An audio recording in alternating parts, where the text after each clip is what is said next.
Hi, welcome back. Welcome back to my kitchen. My name's Jolene, and grateful that you're here with me.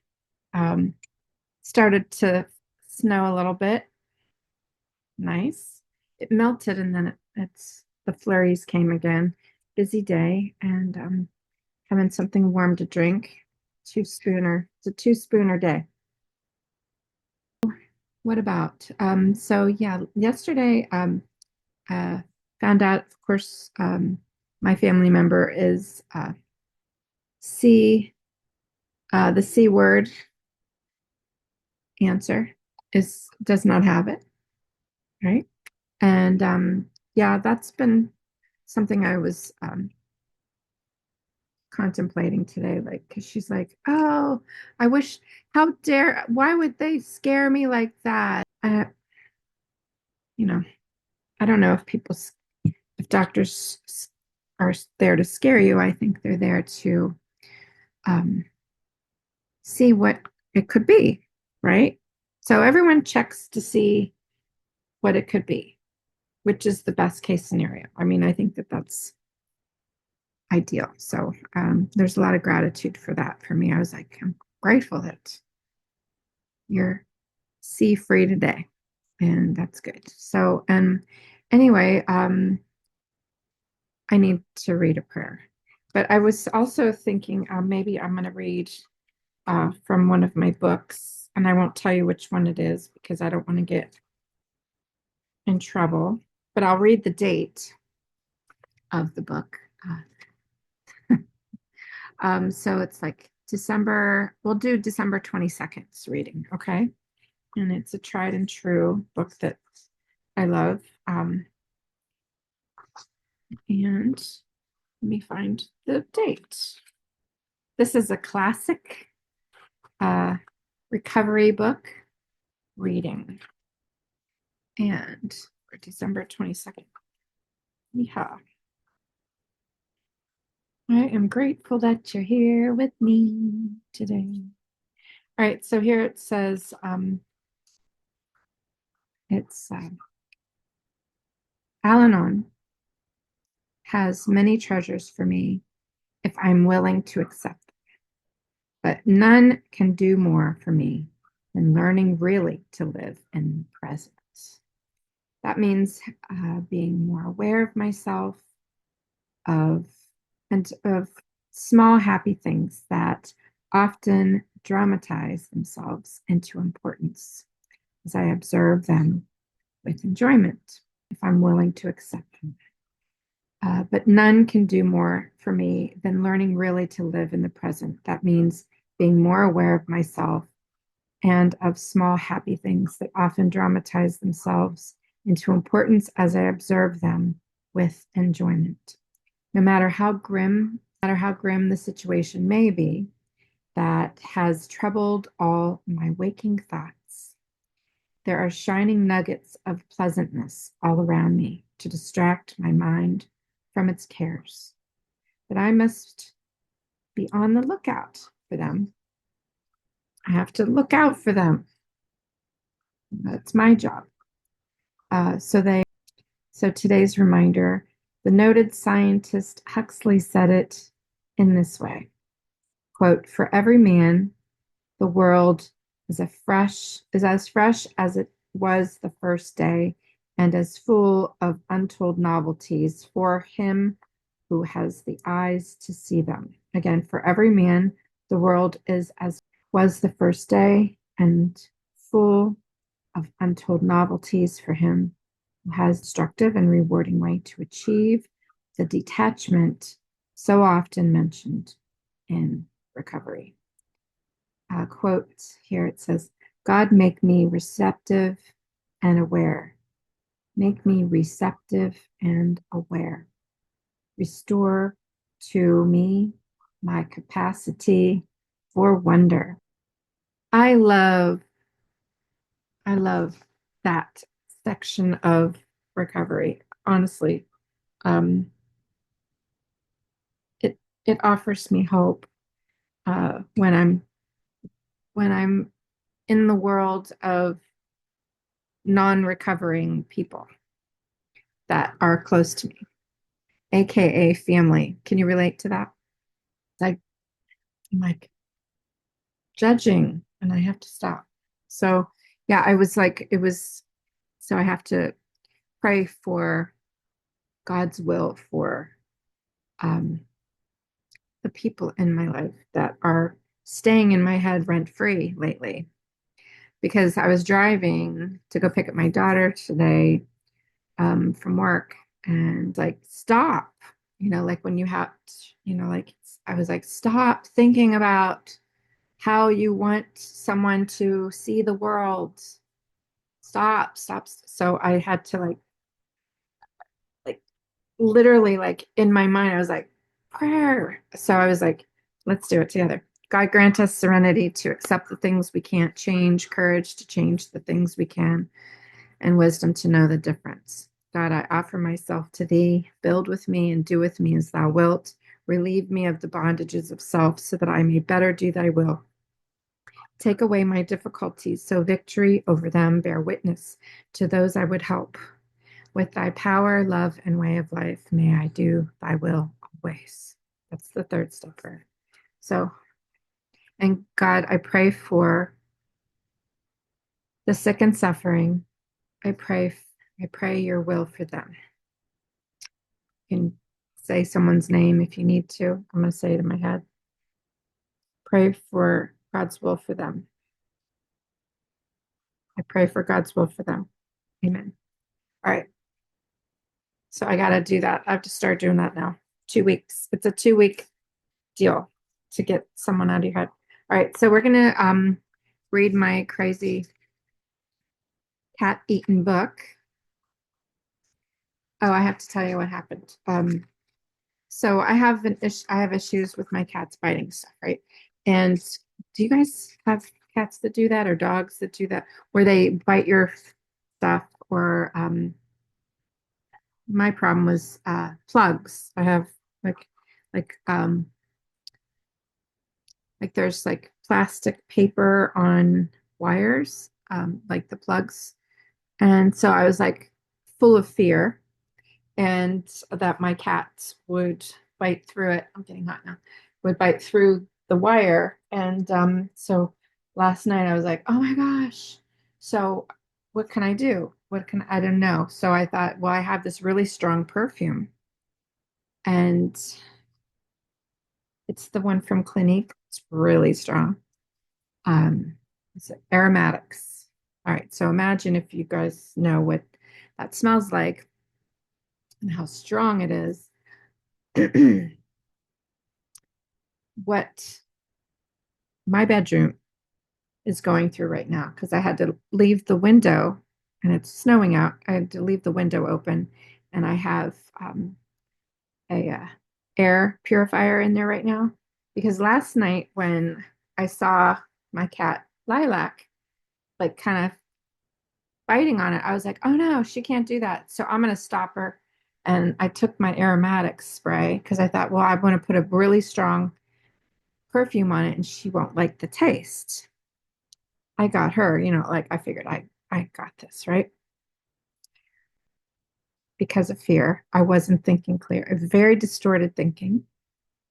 Because what happened is I sprayed the cord not once, not twice, but like here, 1, 2, 3, 4, 5, at least 5 times, if not 6 or 7.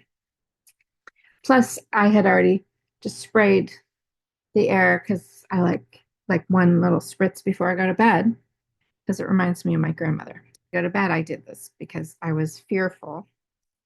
I didn't make a good decision, did I? Because then I couldn't sleep because it was right next to my bed and it was so strong and it's still strong right now. It's like 5:30 p.m. and my bedroom still smells like it. And I have the window open. I've had the window open all day. And this is from last night. So yeah, that's my story about distorted thinking when you have a fearful thought. There could have been a better reasonable thing I could have done, right? Anybody? maybe can tell me. I could have maybe put even like something that wouldn't have smelled. Like I could have maybe shook some baking soda on it or covered it with a rug. Something, I don't know. But the cord it reaches, I don't anyhow. That's that. So let me read this prayer for today as well. All right. Working on getting back more and more. So let's see how it goes. I'm going to be traveling the end of this month. I'm going to Florida to visit my grandson, and I'm going to be with all my kids. Oh my God. Because my oldest daughter is already traveling down there.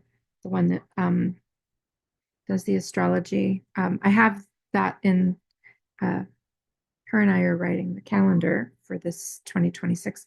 So there's a link in the description. If you into that, it goes right to your Google Calendar. And so you'll see the different aspects that we've been working on all year to put that together. But yeah, there's a discount code for that and her stuff. Anyway, so she'll be there, my son and my grandson and um, my son-in-law, my daughter-in-law, and my two live-ins are going to come with me too. So that's fun. I'm going to stay for a week, and it's pretty cool, actually. Blessed. All right, so page 16, number 20 in this book, the 12-step prayer book. So it's called God's Answer. And it says, I asked you, God, for strength that I might achieve. I was made weak that I might learn humbly to obey. I asked for help that I might do greater things. Asked for riches that I might be happy. I was given poverty that I might be wise. I asked for power that I might have the praise of people. I was given weakness that I might feel the need for you. I asked for all things that I might enjoy life. I was given life that I might enjoy all things. No, dear Lord, I've gotten nothing I've asked for, but everything I'd hoped for. Despite myself, my prayers were answered, and I am among those most richly blessed. I asked you, God, for strength that I might achieve. I was made weak that I might learn humbly to obey. I asked for help that I might do greater things. I was given infirmity that I might do better things. I asked for riches that I might be happy. I was given poverty that I might be wise. I asked for power that I might have the praise of men. I was given weakness that I might feel the need for you. I asked for all things that I might enjoy life. I was given life that I might enjoy all things. No, Lord, I've gotten nothing I've asked for, but everything I've hoped for. Despite myself, my prayers were answered, and I'm among those most richly blessed. That I can have it in me a bit more. Praying for God's will, not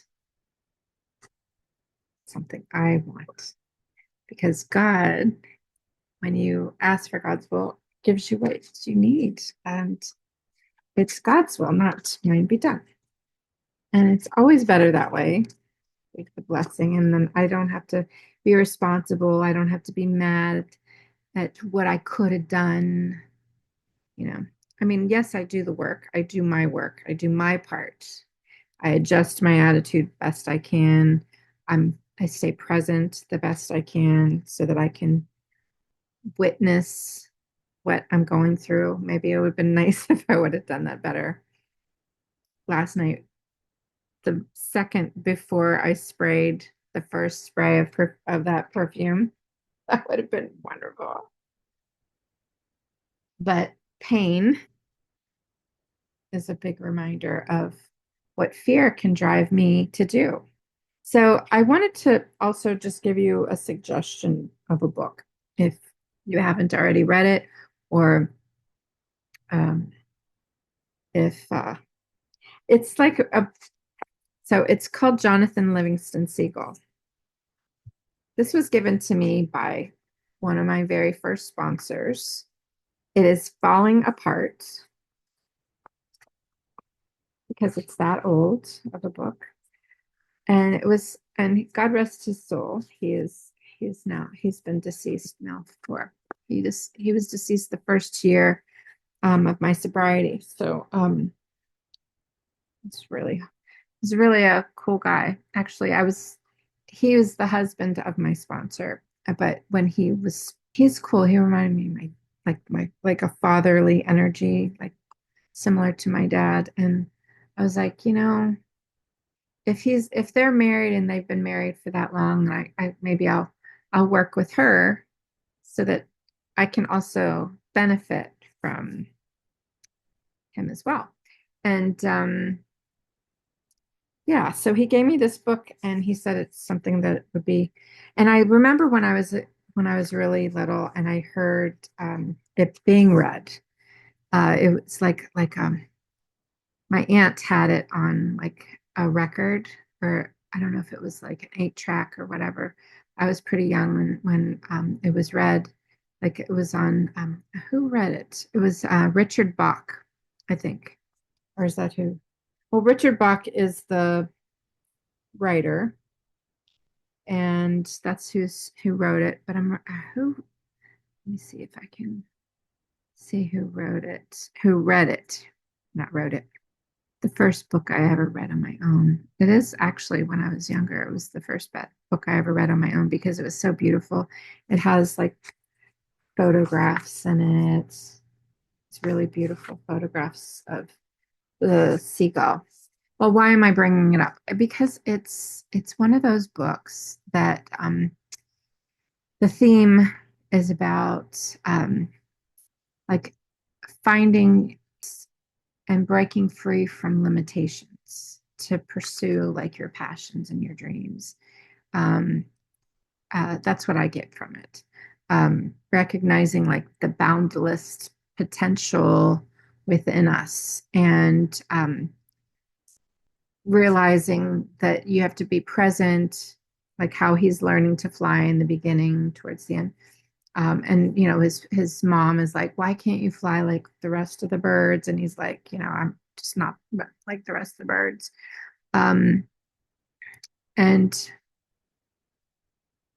I don't know. I just thought that that was something to suggest because it's a beautiful book, and maybe to even listen to it.